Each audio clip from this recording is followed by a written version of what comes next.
నమస్కారం, నా పేరు బాల. బీసీఎన్ న్యూస్ కి స్వాగతం. ముందుగా ముఖ్యాంశాలు.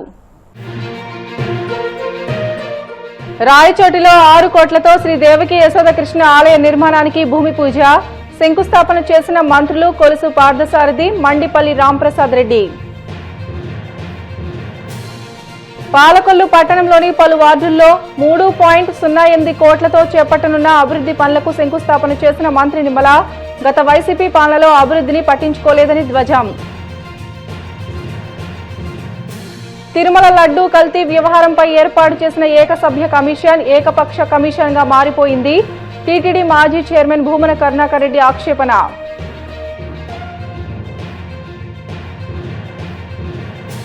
అంగరంగ వైభవంగా ద్వారకా తిరుమల శ్రీ వెంకటేశ్వర స్వామివారి వైశాఖ మాస కళ్యాణ మహోత్సవములు, వేద సభను ఘనంగా నిర్వహించిన అర్చకులు. అన్నమయ్య జిల్లా రాయచోటిలో 6 కోట్లతో నిర్మించనున్న శ్రీ దేవకి యశోద కృష్ణ ఆలయ నిర్మాణ భూమి పూజ కార్యక్రమంలో మంత్రులు కొలుసు పార్థసారథి, మండిపల్లి రాంప్రసాద్ రెడ్డిలు పాల్గొన్నారు. అనంతరం వారు మీడియాతో మాట్లాడుతూ దేవాలయాల నిర్మాణానికి కూటమి ప్రభుత్వం విరివిగా నిధులు మంజూరు చేస్తుందని అన్నారు. రాయచోటి నియోజకవర్గంలో 30 కోట్లతో దేవాలయాల నిర్మాణానికి నిధులు తీసుకురావడం అభినందనీయమని అన్నారు. రాష్ట్రంలో అభివృద్ధిని చూసి జీర్ణించుకోలేక వైసీపీ విద్వేషాలు రెచ్చగొట్టే ప్రయత్నం చేస్తోందని విమర్శించారు. ఒక విధమైన విధ్వంసాలు సృష్టించడానికి దురదృష్టం. ఏ రాజకీయ పార్టీ ప్రతిపక్షంలో ఉన్నా అధికార పక్షంలో ఉన్నా కూడా రాష్ట్ర అభివృద్ధి, రాష్ట్ర ప్రజల మేలే లక్ష్యంగా పనిచేస్తాయి. పార్టీ అయినా సరే, కాంగ్రెస్ ప్రతిపక్షంలో ఉంది, తెలుగుదేశం పార్టీ ప్రతిపక్షంలో ఉంది, విమర్శించవచ్చు. అధికార పక్షంలో ఉన్న ప్రభుత్వాన్ని విమర్శించవచ్చు, కానీ ఆ ప్రభుత్వాన్ని బలహీనపరచడం కోసం రాష్ట్రంలో అరాచకం సృష్టించాలనే ఆలోచన నాకు తెలిసి ప్రజాస్వామ్యంలో ఏ రాజకీయ పార్టీ కూడా ఉండదని చెప్పేసి నేను భావిస్తా ఉన్నాను. కానీ దురదృష్టం ఏంటంటే, ఏదైతే గొడ్డల పార్టీగా పేరు పొందిందో, గొడ్డల పార్టీ కేవలం రాష్ట్రంలో అభివృద్ధి జరగకూడదు, రాష్ట్రంలో విధ్వంసాలు సృష్టించి భయాందోళన సృష్టించి రాజకీయ లబ్ధి పొందడానికి ప్రయత్నం చేయటం అనేది రాజకీయాల అతి నీచమైన ఆలోచన చెప్పేసి మీ అందరికీ సవినీయంగా మనం చేస్తామని నేను. ఒక పక్క చంద్రబాబు నాయుడు గారు కానీ, లోకేష్ గారు కానీ, పవన్ కళ్యాణ్ గారు కానీ, వీళ్ళంతా రాష్ట్రాన్ని ఏ విధంగా అభివృద్ధి చేయాలి వారి వారి శాఖల్లో. దానికి పవన్ కళ్యాణ్ గారు తీసుకుంటే మొట్టమొదటిసారి అంత ఉన్నత స్థాయి రాజకీయ పదవులున్నా కూడా చాలా హుందాగా రాజకీయ కాకుండా వారి డిపార్ట్మెంట్లో, ఫారెస్ట్ డిపార్ట్మెంట్ పరంగా కానివ్వండి, అదేవిధంగా పంచాయతీరాజ్ పరంగా కానివ్వండి, ఏ విధంగా నిర్వహించాలి, ఏ విధంగా ప్రజలకు చేయాలి, మేలు చేయాలనే ఆలోచనతో. ఒకప్పుడు మీరు కూడా సర్పంచులు చాలా మంది ఉన్నారేమో. పోయిన ప్రభుత్వం పంచాయతీలకు డబ్బులు వస్తే పంచాయతీ ప్రెసిడెంట్కి తెలియకోకుండా వాళ్ళ బాబు సొమ్ములాగా మొత్తం లాగేసుకునేవారు. మెంబర్కి కానీ, పంచాయతీ ప్రెసిడెంట్కి కానీ ₹1 కూడా. ప్రభుత్వం ఏర్పాటైన తర్వాత ఒక మంచి లక్ష్యంతో గౌరవ ముఖ్యమంత్రి చంద్రబాబు నాయుడు గారు ప్రతి ఒక్క గ్రామంలో దేవాలయాలు ఉండాలి, హిందూ ధర్మ పరిరక్షణ కోసమే ఈ ప్రభుత్వం పనిచేస్తుంది అనే దానికి ఈరోజు ప్రతి ఒక్క కార్యక్రమం ఎక్కడ చూసినా నియోజకవర్గాల్లో రాష్ట్ర వ్యాప్తంగా దేవాలయాల నిర్మాణం జరుగుతూ ఉంది. ముఖ్యంగా దీని లక్ష్యం ఒకటే, గ్రామాల్లో శాంతి ఉండాలి. శాంతి కామకుడు చంద్రబాబు నాయుడు గారు. మొన్న పేపర్లలో కూడా మీరు చూసింటారు, మన టార్గెట్ ఫస్ట్ మొట్టమొదటిగా 5,000 దేవాలయాల నిర్మాణం చేస్తామని చెప్పి చంద్రబాబు నాయుడు గారు, అలాగే మన యువ నాయకులు లోకేష్ బాబు గారు చెప్పడం జరిగింది. దానిలో భాగంగానే ప్రతి ఒక్క నియోజకవర్గం నుంచి స్థానిక శాసనసభ్యులు, అక్కడ పనిచేస్తున్న మంత్రులు కూడా ఒక అజెండాగా పెట్టుకొని ఈ కార్యక్రమాలు చేపడుతున్నాం.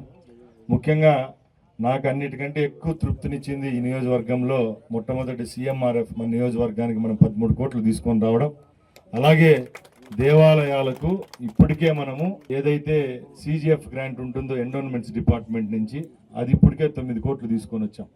అలాగే ఏదైతే శ్రీవాణి ట్రస్ట్ కింద అది ఒక 7.5 కోట్ల రూపాయలు తీసుకొని వచ్చాం.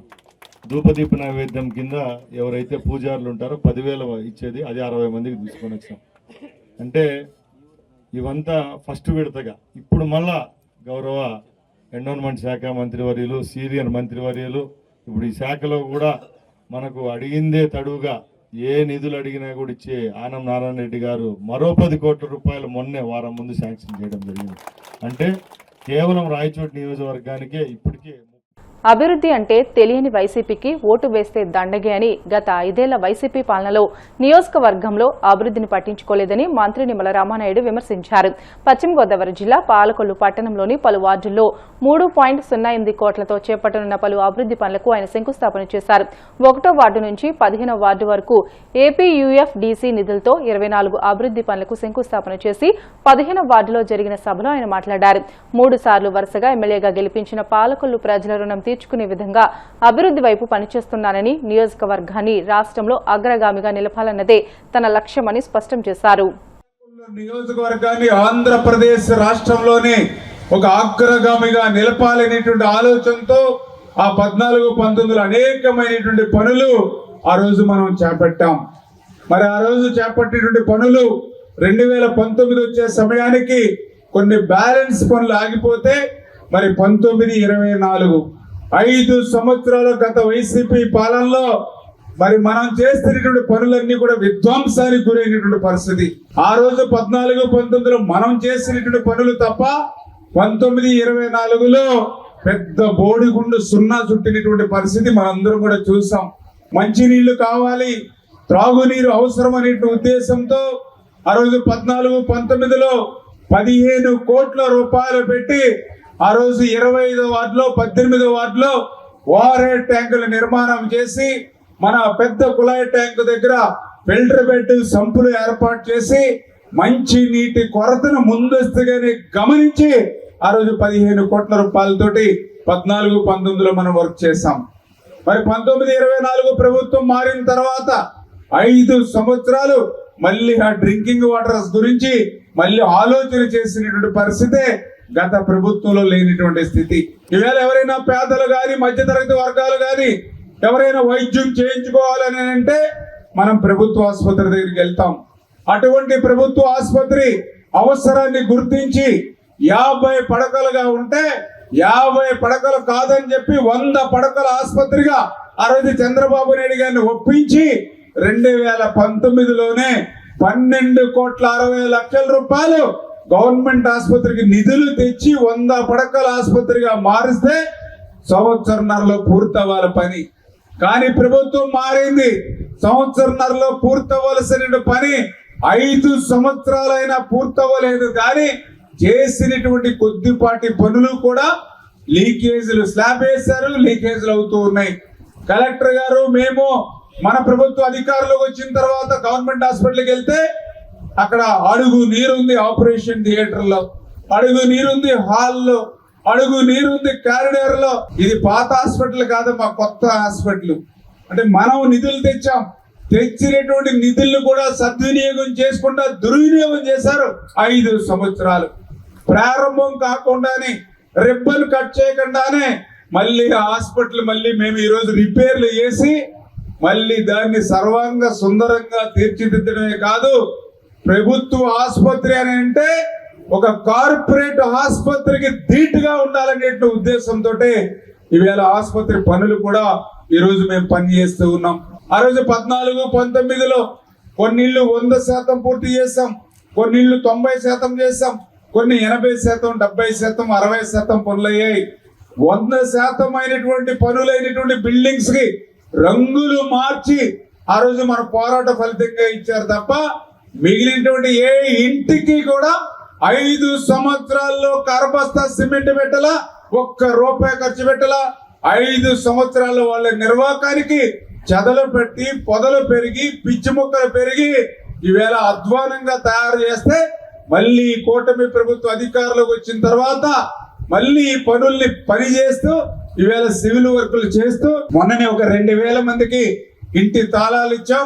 మిగిలినటువంటి వాళ్ళకు కూడా రేపు జూన్ జూలై కల్లా ఇచ్చేటువంటి విధంగా ఆ పనుల దగ్గరికి మీరు వెళ్ళకపోయినా మీ తరపున నేను, మా తెలుగుదేశం, జనసేన, బీజేపీ నాయకులు మేమందరం కూడా ప్రతి వారం కూడా ఆ టిక్కో ఇళ్ళ దగ్గరికి వెళ్ళి ఆ బ్యాలెన్స్ పనుల్ని ఈవేళ పగలు రాత్రి తేడా లేకుండా ఈవేళ పని చేస్తూ ఉన్నాం. వాళ్ళు 5 సంవత్సరాలు కట్టకపోయారు ఇల్లు. మనం కట్టినటువంటి ఇళ్ళకి బ్యాంకుల దగ్గర నుంచి 3,60,000 తిరుమల లడ్డూ కల్తీ వ్యవహారంపై ఏర్పాటు చేసిన దినేష్ కుమార్ ఏకసభ్య కమిషన్ ఏకపక్ష కమిషన్ గా మారిందని వైసీపీ అధికార ప్రతినిధి టీటీడీ మాజీ చైర్మన్ భూమన కరుణాకర్ రెడ్డి ఆక్షేపించారు.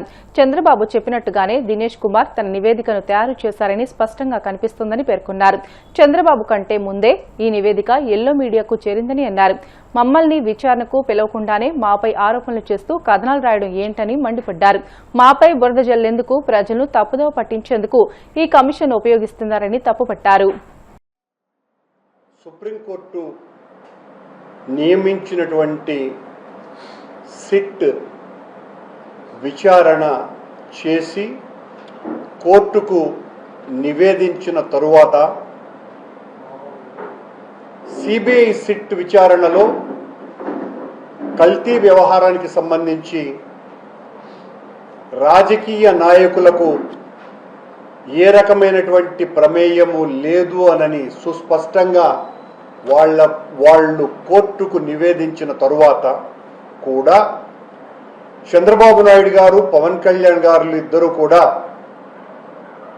1.5 సంవత్సరాలకు పైగా సిట్ నివేదిక ఇచ్చిన తరువాత కూడా వైఎస్ఆర్ కాంగ్రెస్ పార్టీ పాలనలో లడ్డూలో జంతువుల కొవ్వు కలిపారు అన్నటువంటి పాటనే పాడుతూ వచ్చారు. సిబిఐ తన నివేదిక ఇచ్చిన తరువాత ఆ నివేదిక మీద పూర్తి అసంతృప్తితో చంద్రబాబు నాయుడు గారు, పవన్ కళ్యాణ్ గారు దినేష్ కుమార్ అనేటువంటి రిటైర్డ్ ఐఏఎస్ అధికారితో ఒక ఏకసభ్య కమిషన్ను నియమించి 45 రోజులలో దాని మీద విచారణ జరిపి నివేదిక ఇవ్వమనటం జరిగింది. దాన్ని పొడిగించినారు. ఆ ఏకసభ్య కమిషన్ ఏకపక్ష కమిషన్గా మారి చంద్రబాబు పక్షంగా విచారణ నూరి చంద్రబాబు ప్రేమేష్ కుమార్ లాగా మారి అది తన నివేదికను ఇచ్చింది. ఎలా? చంద్రబాబు గారికి సంబంధించిన రాహుకేతువుల్లాంటి ఈనాడు, ఆంధ్రజ్యోతి పత్రికలు గత 2 రోజులుగా ఈ దినేష్ కుమార్ అనేటువంటి వ్యక్తి నివేదిక ఇచ్చినాడు అనగానే చంద్రబాబు గారి కంటే ముందుగా వీళ్ళ చేతుల్లోకి వెళ్ళిపోయింది ఆ రిపోర్టు. దాని మీద వాళ్ళు ఇష్టం వచ్చినట్టుగా రాస్తున్నది మనం చూస్తున్నాం. ఈ రోజున నిన్న పర్టికులర్గా ఈనాడులో రాసినటువంటి రాతలు ఎంత అన్యాయంగా ఉన్నాయి అంటే, ఈ దినేష్ కుమార్ అనేటువంటి వ్యక్తిని చంద్రబాబు గారు నిన్ను టీటీడీ చైర్మన్ను చేస్తాను అని చెప్పి ఈ ఏకసభ్య కమిషన్లో ఆయనను నియమించినట్టుగా మాకు వచ్చినటువంటి సమాచారం. అందుకే ఆయన ఇష్టం వచ్చినట్టుగా చంద్రబాబు గారు ఏమి చెబితే అది తూచా తప్పకుండా రాసి పడేశాడు. ఈరోజు ఆశ్చర్యకరంగా చంద్రబాబును సమర్థించేటువంటి ఆంధ్రజ్యోతి పత్రిక ఒక కథనం రాస్తుంది, ఈనాడు మరొక కథనం రాస్తుంది. చంద్రబాబు పత్రిక అయినటువంటి ఆంధ్రజ్యోతి ఏమో అనిల్ కుమార్ సింఘాల్ ప్రథమ ముద్దాయి, ఆయన చర్యల వలనే కల్తీ జరిగింది అని వాళ్ళు రాస్తారు. మరో ప్రధానమైన చంద్రబాబు పత్రిక ఈనాడు ధర్మారెడ్డి ప్రధాన కారకుడు అని నిన్నంతా పెద్ద లీడ్ స్టోరీ రాసి ఈ రోజున కరుణాకర్ రెడ్డి, చెవిరెడ్డి కూడా ఇందులో కారకులే అని రాయటం జరిగింది. సరే, దినేష్ కుమార్ అనే చంద్రబాబు ప్రేమేష్ కుమార్ ఇచ్చిన రిపోర్టుని నేను కూడా చూడడం జరిగింది. బ్రిటన్ షార్ట్ బ్రేక్ తీసుకుందాం. Stay with us.